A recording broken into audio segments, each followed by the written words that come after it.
Bir sabah uyandığınızda doğduğunuz, büyüdüğünüz, atalarınızın gömülü olduğu topraklarda devletinizin sizi artık bir vatandaş olarak tanımadığını hayal edin. Kimliğiniz, pasaportunuz, tüm resmi belgeleriniz bir anda anlamsız birer kağıt parçasına dönüşüyor. Okul, hastane, banka kapıları yüzünüze kapanıyor. Eviniz artık sizin değil. Geleceğiniz bir gecede elinizden alınıyor. Bu bir distopya romanının başlangıcı değil. Bu yüz binlerce Arakanlı Müslümanın yani Rohingyaların kendi anavatanlarında yaşadığı trajedinin başlangıcıdır. Bu onların hikayesidir. Vatansızlık, modern dünyanın en acımasız yaftalarından biridir. Bir isme, bir yüze, bir aileye sahip olmanıza rağmen hiçbir ülkenin sizi yasal olarak tanımaması demektir. Bu en temel insan haklarından mahrum bırakılmak anlamına gelir.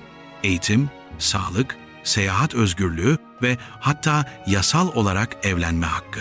Bir gölge gibi yaşamak, varlığınızın resmi olarak inkar edilmesi demektir. Rohingyalar için bu soyut bir kavram değil, nesillerdir devam eden somut bir gerçektir. Onlar dünyanın en büyük vatansız topluluğu olarak tarihe geçmiştir. Hikayenin geçtiği yer, Myanmar'ın batısında, Bangladeş sınırında yer alan Arakan ya da yeni adıyla Rakhine eyaleti. Burası, asırlardır farklı etnik ve dini grupların bir arada yaşadığı zengin bir tarihe sahip topraklardır. Rohingyalar, köklerinin yüzyıllar öncesine, Arap tüccarlara ve bölgeye yerleşen diğer Müslüman topluluklara dayandığını savunur. Tarihsel kayıtlar, 15. yüzyıldan itibaren bu topraklarda Müslüman krallıkların ve toplulukların varlığını doğrulamaktadır. Ancak modern Myanmar devleti bu tarihi görmezden gelmeyi seçmiştir. Sorunun temelleri İngiliz sömürge dönemine kadar uzanır. O dönemde Britanya İmparatorluğu iş gücü ihtiyacını karşılamak için Bengal bölgesinden çok sayıda insanı Arakan'a getirmiştir. Bu durum, yerel Budist Rakhine halkı ile Müslüman Rohingyalar arasında ekonomik ve sosyal gerilimleri tırmandırmıştır. İkinci Dünya Savaşı sırasında yaşanan karşılıklı şiddet olayları bu güvensizliği daha da derinleştirmiştir. Myanmar'ın 1948'deki bağımsızlığından sonra ise Rohingyalar giderek artan bir şekilde yabancı ve istenmeyen olarak etiketlenmeye başlanmıştır. Kırılma noktası 1982 yılında çıkarılan Vatandaşlık Kanunu oldu. Bu yasa, Myanmar'daki 135 etnik grubu yerli olarak tanımlarken, Rohingyaları bu listenin dışında bıraktı.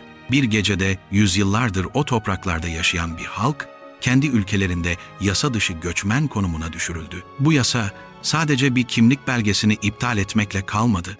Bir halkın varlığını, tarihini ve geleceğini sistematik olarak yok etmeyi amaçlayan bir projenin hukuki temelini oluşturdu. Artık onlar için hiçbir yasal koruma kalmamıştı. 1982 yasasını takip eden 10 yıllar, Rohingyalar için giderek ağırlaşan bir baskı ve ayrımcılık dönemi oldu. Evlilikleri için devletten izin almaları gerekiyordu. Genellikle bu izinler hiç verilmiyordu. 2'den fazla çocuk sahibi olmaları yasaklandı. Köyleri arasında seyahat etmeleri dahi özel izne tabiydi. Eğitim ve sağlık hizmetlerine erişimleri neredeyse tamamen engellendi. Devlet dairelerinde çalışmaları, mülk sahibi olmaları imkansız hale getirildi. Bu bir halkı yavaş yavaş boğan, onları umutsuzluğa ve yoksulluğa mahkum eden bir apartheid rejimiydi. Rohingyalar kendi köylerinde ve kasabalarında adeta birer açık hava hapishanesine mahkum edildiler. Kontrol noktalarıyla çevrili bu gettolardan dışarı çıkmak hayati bir ihtiyaç için bile neredeyse imkansızdı. Çiftçilik yapamaz, balık tutamaz, ticaretle uğraşamaz hale geldiler. İnsani yardım kuruluşlarının dağıttığı yardımlarla hayata tutunmaya çalıştılar. Bu tecrit onları sadece ekonomik olarak değil, psikolojik olarak da çökertti. Dünyadan koparılmış, kendi kaderlerine terk edilmiş bir halkın sessiz çığlığı Arakan'ın pirinç tarlalarında yankılanıyordu. 2012 yılında bir Rakhine Budist kadının tecavüz edilip öldürülmesiyle başlayan olaylar, Rohingyalara yönelik kitlesel şiddetin fitilini ateşledi. Olayın failleri olarak Rohingyaların gösterilmesiyle birlikte, radikal Budist grupların ve güvenlik güçlerinin ortak saldırıları başladı. Yüzlerce Rohingya katledildi, binlerce ev ateşe verildi ve 140 binden fazla insan yerinden edilerek derme çatma kamplara sığınmak zorunda kaldı. Bu, gelecek olan daha büyük felaketin yalnızca bir provasıydı. Dünya bu olayları kınadı ama somut bir adım atmadı. Ve takvimler 25 Ağustos 2017'yi gösterdiğinde her şey kontrolden çıktı. Rohingya militanlarının bazı polis karakollarına düzenlediği saldırılar, Myanmar ordusu için beklenen bahaneyi yarattı. Temizlik operasyonları adı altında, tarihin en acımasız etnik temizlik hareketlerinden biri başlatıldı. Ordu ve yerel milisler, Rohingya köylerine sistematik bir şekilde saldırmaya başladı. Bu bir çatışma değil, silahsız sivillere yönelik tek taraflı bir katliamdı. Amaç, Arakan'ı Rohingyalardan tamamen temizlemekti. Uydu görüntüleri, uluslararası gözlemcilerin raporları ve hayatta kalanların tanıklıkları dehşetin boyutunu gözler önüne seriyordu. 300'den fazla köy, içindeki insanlarla birlikte haritadan silindi. Askerler köylere giriyor, erkekleri ayırıp kurşuna diziyor, kadınlara ve kız çocuklarına sistematik olarak tecavüz ediyor ve ardından evleri ateşe veriyordu. Gökyüzünü kaplayan kara duman sadece yanan bambu evlerin değil, aynı zamanda bir halkın hafızasının, geçmişinin ve umutlarının da dumanıydı. O dumanın kokusu, kaçabilenlerin hafızasına sonsuza dek kazındı. O kaosun ortasında geriye tek bir seçenek kalmıştı. Kaçmak. Ama nereye? Tek sığınak, komşu, Bangladeş'ti. Ancak oraya ulaşmak için ölümcül bir yolculuğu göze almak gerekiyordu. Aileler, bir anlık tereddüdün ölüm anlamına geldiği bir karar vermek zorundaydı. Yanlarına ne alabilirlerdi? Hiçbir şey. Belki bir avuç pirinç, belki kucaklarındaki bir bebek. Geriye baktıklarında gördükleri tek şey, hayatları boyunca biriktirdikleri her şeyin alevler içinde kayboluşuydu. Artık onlar için ev diye bir yer yoktu. Sadece hayatta kalma içgüdüsü vardı. Kaçış, gecenin karanlığında yalın ayaklarla başladı. 10 binlerce, 100 binlerce insan tek bir hedefe doğru akan çaresiz bir nehir gibi yollara döküldü. Yürüyerek, patikalar, ormanlar, çamur deryasına dönmüş pirinç tarlaları. Her adım bir öncekinden daha zordu. Yol boyunca ordunun ya da milislerin pusularından kaçmak için sürekli tetikte olmak zorundaydılar. Bir fısıltı, bir bebeğin ağlaması tüm bir grubun sonu olabilirdi. Sessizlik, hayatta kalmanın en önemli kuralıydı. Kaçış, yılın en zorlu zamanına, muson mevsimine denk gelmişti. Gökyüzü, sanki onların acısına ortak olurcasına delinmiş gibiydi. Dinmeyen yağmur, zaten bitkin düşmüş bedenleri iliklerine kadar ıslatıyor, hipotermi tehlikesini beraberinde getiriyordu. Yollar, diz boyunu aşan yapışkan bir çamur deryasına dönüşmüştü. Her adım, çamura saplanan ayakları kurtarmak için verilen ayrı bir mücadeleydi. Yaşlılar, çocuklar, hastalar bu koşullarda daha fazla dayanamıyordu. Yol kenarları son nefesini vermiş bedenlerle doluydu. Yanlarına alabildikleri bir avuç yiyecek. Yolculuğun ilk gününde tükenmişti. Haftalarca süren bu yürüyüşte açlık en büyük düşmanlarıydı. Bulabildikleri yabani otları, ağaç yapraklarını yiyerek hayatta kalmaya çalıştılar. Temiz su bulmak ise bir mucizeydi. Kirli su birikintilerinden içtikleri her yudum kolera ve diğer salgın hastalıklar için bir davetiyeydi. Anneler açlıktan ağlayan bebeklerini susturmak için çaresizce göğüslerine bastırıyor ama sütleri çoktan kesilmişti. Açlık, insan onurunu yavaş yavaş kemiren bir işkenceydi. Bu acımasız yolculukta en savunmasız olanlar çocuklar ve yaşlılardı. Aileler yürüyemeyecek hale gelen yaşlı anne babalarını sırtlarında taşımaya çalıştı. Ancak bir noktadan sonra herkesin gücü tükeniyordu. Bazı aileler hayatlarının en zor kararını vermek zorunda kaldı. Geride bırakmak ya da hep birlikte ölmek. Kaos içinde kaybolan çocuklar anne babalarını bir daha asla göremedi. Her aile bu yolda bir parçasını bıraktı. Her kayıp kalplerde asla iyileşmeyecek bir yara açtı. Ancak o korkunç karanlığın içinde insan ruhunun en aydınlık yüzü de parlıyordu. Yiyeceğinin son lokmasını tanımadığı bir çocukla paylaşanlar, bitkin düşen bir yaşlıyı sırtına alıp taşıyan gençler, birbirine tutunarak çamurdan nehirleri geçen aileler, ortak kader, onları birbirine kenetlemişti. Herkes bir diğerinin acısını kendi acısı gibi hissediyordu. Bu dayanışma, umudun tamamen tükenmediğinin, insanlığın o ölüm yolculuğunda dahi yaşadığının en dokunaklı kanıtıydı. Haftalar süren yürüyüşün ardından ufukta son ve en tehlikeli engel belirdi. Myanmar'la Bangladeş'i ayıran Naf Nehri. Bu nehir onlar için hem bir kurtuluş umudu hem de bir ölüm tuzağıydı. Nehrin genişliği, akıntının şiddeti ve sınırda devriye gezen askerlerin varlığı geçişi neredeyse imkansız kılıyordu. Ama geri dönmek bir seçenek değildi. Geri dönmek kesin ölüm demekti. Bu yüzden tüm risklere rağmen karşı kıyıya ulaşmak için her yolu denediler. Nehri geçmek için tekneler yoktu. Kaçanlar bulabildikleri her şeyi kullanarak derme çatma sallar yapmaya çalıştılar. Bambu kamışları, plastik bidonlar, muz ağacı gövdeleri. Her şey bir can simidi olabilirdi. Onlarca insan bu güvenilmez salların üzerine doluşuyor. Kürek yerine elleriyle suyu çekerek karşıya geçmeye çalışıyordu. Her an alabora olma tehlikesiyle yüz yüzeydiler. Birçok sal nehrin azgın sularına dayanamadı ve içindeki umut dolu insanlarla birlikte sulara gömüldü. Naf Nehri kısa sürede bir mezarlığa dönüştü. Özellikle yüzme bilmeyen kadınlar ve çocuklar en büyük kurbanlar oldu. Annelerinin kucağından kayıp akıntıya kapılan bebekler, ailesinin gözü önünde boğulan insanlar. Hayatta kalanların tanıklıkları bu sahnelerin dehşetini kelimelere dökmekte zorlanıyor. Kurtuluşa bu kadar yaklaşmışken sulara gömülmek, trajedinin en acımasız perdesiydi. Nehrin karşı kıyısına ulaşabilenler, arkalarında sadece yanan köylerini değil, aynı zamanda sevdiklerinin cansız bedenlerini de bırakmışlardı. Nihayet Bangladeş toprağına ayak basanlar ilk anda bir rahatlama hissetti. Artık kurşun sesleri yoktu, yanan evlerin kokusu yoktu. Ama bu rahatlama çok kısa sürdü.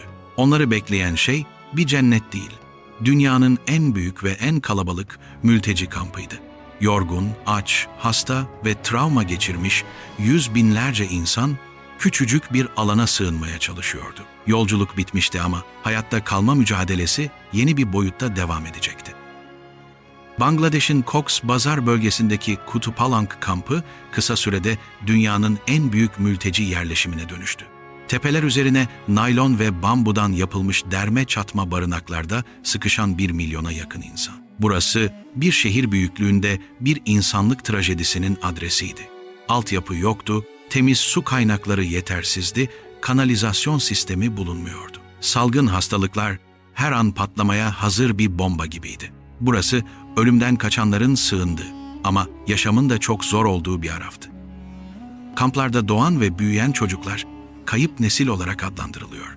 Hiçbir resmi kimlikleri yok, hiçbir ülkenin vatandaşı değiller. Aldıkları eğitim, uluslararası yardım kuruluşlarının kurduğu geçici okullarla sınırlı. Bir gelecek hayali kurmaları, meslek sahibi olmaları, bu kampların dışına çıkmaları neredeyse imkansız. Onların dünyası bu çamurlu tepeler ve naylon barınaklarla sınırlı.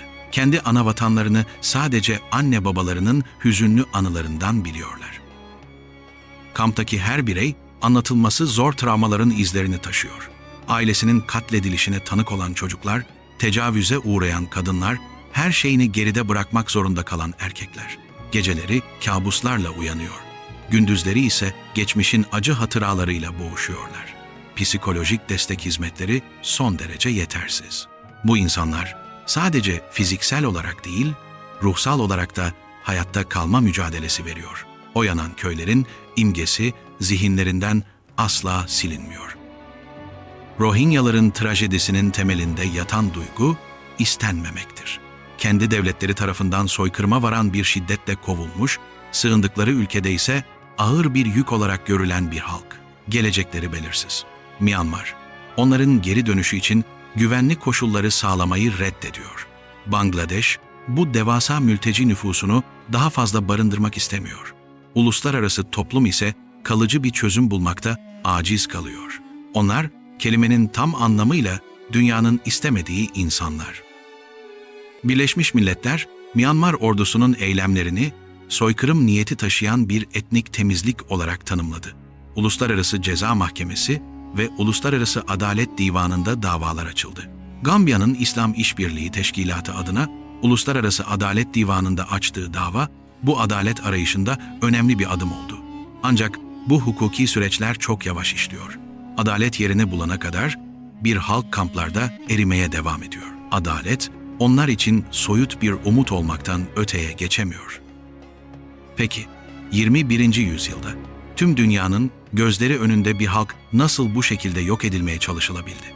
Cevap, jeopolitik çıkarların, ekonomik hesapların ve küresel ilgisizliğin karmaşık bir bileşiminde yatıyor. Myanmar'ın stratejik konumu ve doğal kaynakları birçok güçlü ülkenin bu trajediye karşı sert bir tavır almasını engelledi.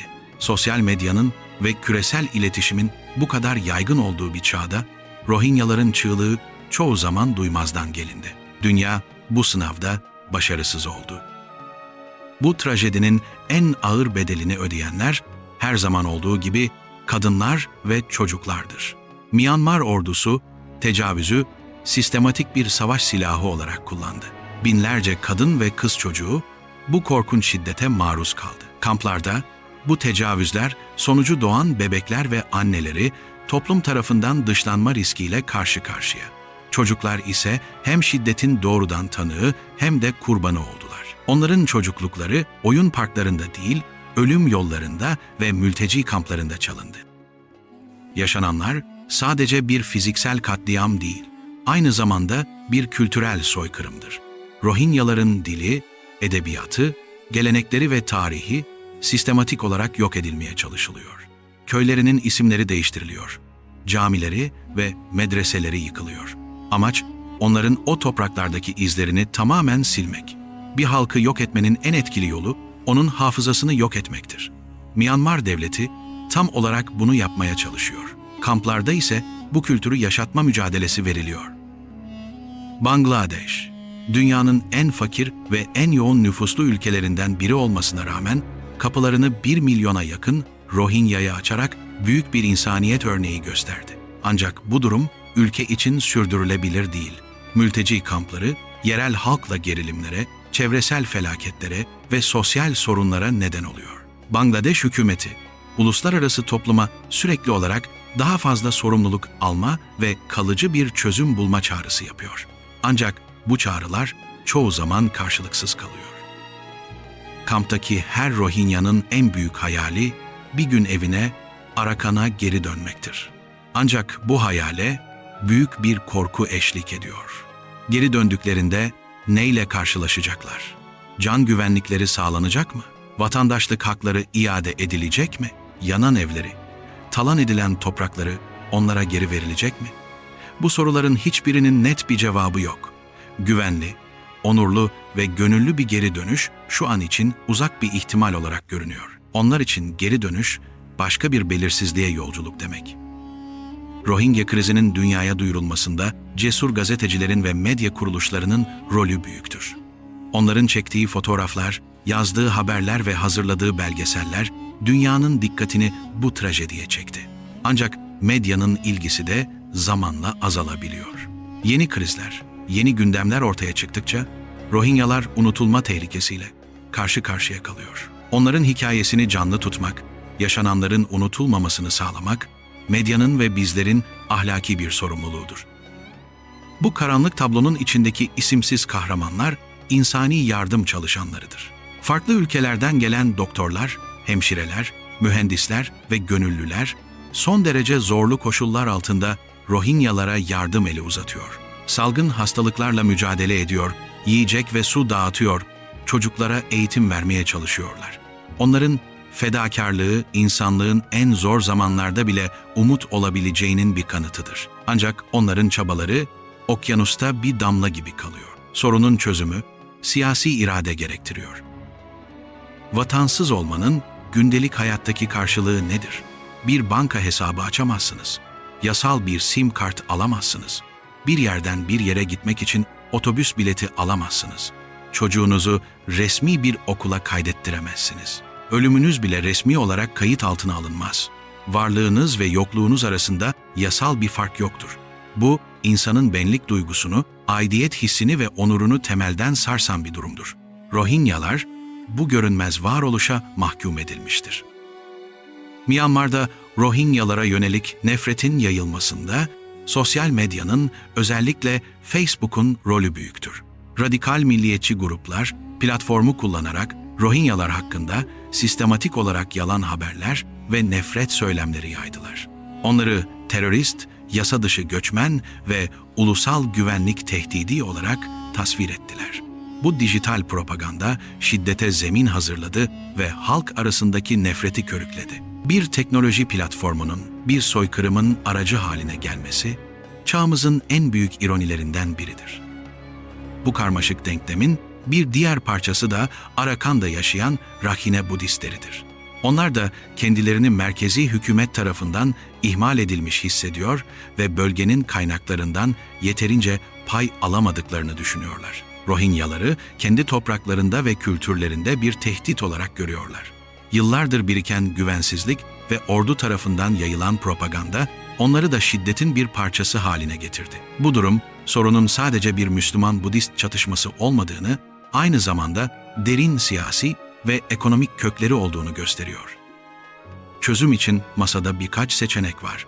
Rohingyaların Myanmar'a güvenli bir şekilde geri dönmesi, Bangladeş'e entegre olmaları ya da üçüncü ülkelere yerleştirilmeleri. Ancak her seçeneğin önünde büyük engeller var. Myanmar, vatandaşlık hakkını tanımadığı sürece geri dönüş mümkün değil. Bangladeş, bu kadar büyük bir nüfusu entegre edecek kapasiteye sahip değil. Üçüncü ülkeler ise çok sınırlı sayıda mülteci kabul ediyor. Bu siyasi kilitlenme, Rohingyaları bir arafta belirsizlik içinde bırakıyor. Uluslararası toplum defalarca bir daha asla demişti. Ruanda'dan sonra, Srebrenica'dan sonra, soykırımların ve etnik temizliklerin 21. yüzyılda yeri olmadığına dair yeminler edilmişti. Ancak Rohingya trajedisi bu sözlerin ne kadar boş olduğunu acı bir şekilde gösterdi. Devletlerin egemenlik hakları insan haklarının önüne geçti. Ekonomik çıkarlar ahlaki sorumluluklara galip geldi. Tarih bir kez daha tekerrür etti ve dünya yine sınıfta kaldı. Tüm bu acıya rağmen Rohingya halkı direniyor. Kamplarda şairler şiirler yazıyor. Sanatçılar yaşadıkları dehşeti resmediyor. Aktivistler seslerini dünyaya duyurmak için mücadele ediyor. Bu bir silahlı direniş değil, bir varoluş direnişidir. Kendi kimliklerine, kültürlerine ve tarihlerine sahip çıkma mücadelesidir. Onların en büyük silahı, hafızaları ve anlattıkları hikayelerdir. Bu hikayeler yaşadıkça Rohingya halkı da yaşamaya devam edecektir. Peki ya gelecek?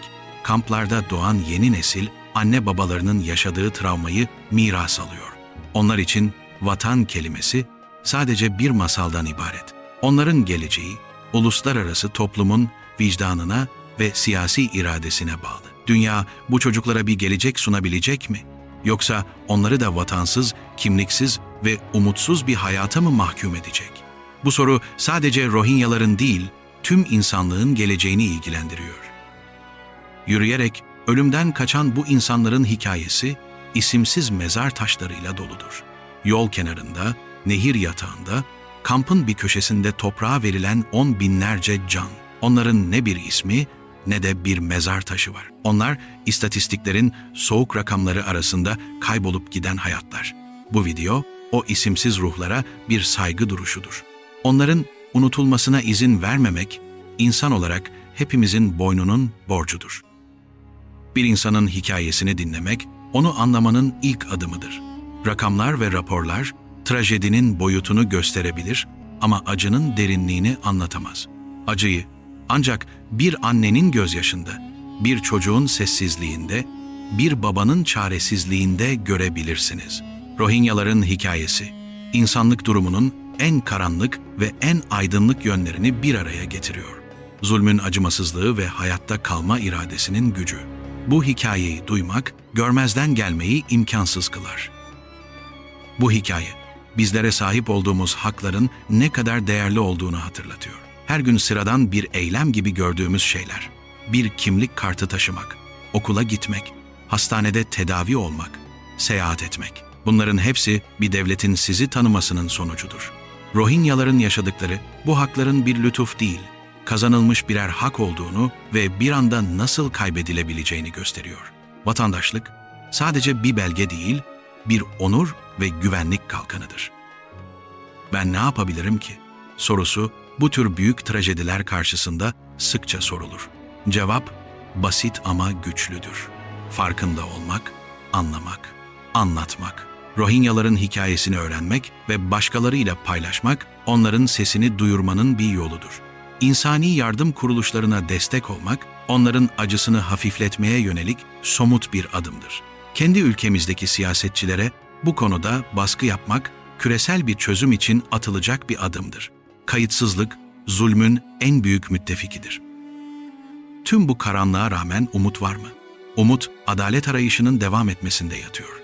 Umut, kamplarda eğitim görmeye çalışan çocukların gözlerinde parlıyor. Umut, dünyanın dört bir yanında bu trajediye sessiz kalmayan insanların varlığında yeşeriyor. Umut, bir gün Rohingyaların kendi topraklarına onurlu bir şekilde geri döneceği ve çocuklarının vatansız kelimesinin anlamını bilmeden büyüyeceği inancında saklıdır. Bu zorlu bir umuttur ama vazgeçilmemesi gereken bir umuttur. Rohingya krizi tek bir etnik grubun ya da tek bir ülkenin sorunu değildir. Bu, insanlığın ortak vicdanını sınayan bir sorundur. Bir halkın sistematik olarak yok edilmesine göz yummak, kendi insanlığımızdan bir parçayı kaybetmek demektir. Onların acısı hepimizin acısıdır. Onların adalet arayışı hepimizin mücadelesidir. Çünkü bir yerde bir insan haksızlığa uğruyorsa, o haksızlık tüm dünyayı tehdit eder. Yürüyerek ölümden kaçış sadece fiziksel bir eylem değildi. Bu, aynı zamanda umutsuzluktan umuda, kimliksizlikten bir varoluş arayışına doğru yapılan metaforik bir yolculuktu. Her adım, hayata tutunma iradesinin bir kanıtıydı. O çamurlu yollar, insan ruhunun en zorlu koşullarda bile ne kadar dirençli olabileceğinin bir anıtı gibi uzanıyor. Onlar sadece bir sınırdan diğerine değil, aynı zamanda tarihin en karanlık sayfalarından birinden hayatta kalmanın belirsiz aydınlığına yürüdüler. Bugün yüz binlerce Rohingya hala Bangladeş'teki kamplarda yaşıyor. Gelecekleri belirsiz, ana vatanlarına dönüş umutları zayıf. Myanmar'da kalanlar ise hala baskı ve ayrımcılık altında.